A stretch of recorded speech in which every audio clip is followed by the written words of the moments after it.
May tanong dito, kung totoo daw ba na madideport ang mga OFW na hindi aktibong miyembro ng OWA? Ang sagot guys ay walang ganong anunsyo or ipinapatupad ang OWA na madideport ang mga OFW na hindi aktibong miyembro nito. At nabanggit din niya dito na napanood niya sa kabilang istasyon. So binisita ko ang video na yun, pero wala naman akong nakita or narinig na ganon. Ganito guys, kapag may nakikita kayong upload sa social media, ay wag lang kayo magbase sa thumbnail o kaya naman sa title.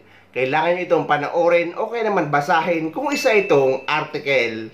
Again guys, inulit natin na walang pinapatupad ang OWA na madideport ang mga OFW na hindi aktibong miyembro. Dahil kapag nagkataon ay napakaraming mga OFW ang mapapauwi sa Pilipinas. Dahil napakaraming mga OFW ang hindi nagre-renew ng kanilang OWA membership. Hindi din hinahanap sa immigration ang OWA membership. Meaning guys, kahit hindi kayo napag-renew, ay makakalampas kayo sa immigration.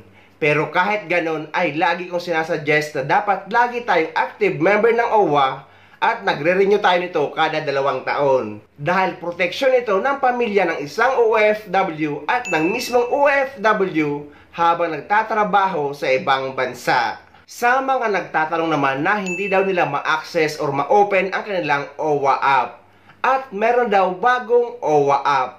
Ang sagot guys ay yes, matagal nang merong bagong OWA app. Hindi nyo na ma-access yung luma at kailangan nyo na mag-download ng bago kung hindi pa kayo nakakapag-download. I-search nyo lang ang OWA mobile app at eto ang lalabas. I-download nyo yung OWA MISD. At after nyo makapag-download guys, kung wala pa kayong account, ay i-click nyo yung verify.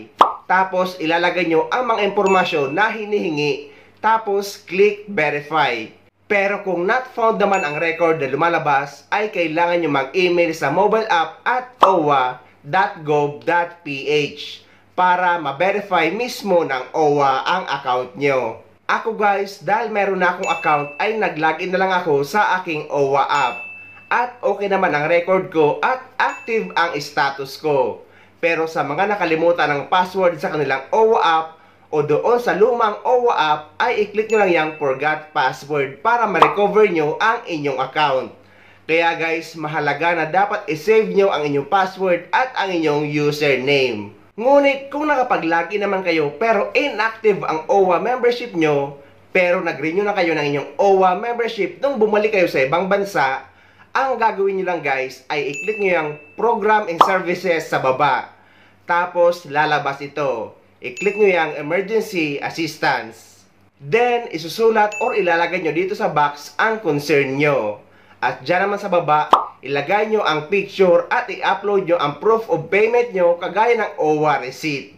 At magre-reply sila sa email nyo after ng 1 o 2 araw.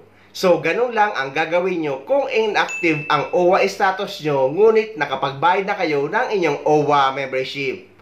At soon, gagawan ko ng video kung paano mag-renew ng OWA membership sa OWA app dahil kailangan ko na mag-renew dahil mai-expire na ang OWA membership ko ngayong buwan. So, ayun guys, sana may nakuha kayong idea at sana nakatulong ang video na ito sa inyo. At sa mga hindi pa dyan nakasubscribe sa channel ko, please don't forget to subscribe my YouTube channel. Please click the notification bell para lagi kayo updated sa mga upcoming videos na gagawin ko tungkol sa mga updates sa ating mga OFW. Mula dito sa Dubai, maraming salamat. See you next time.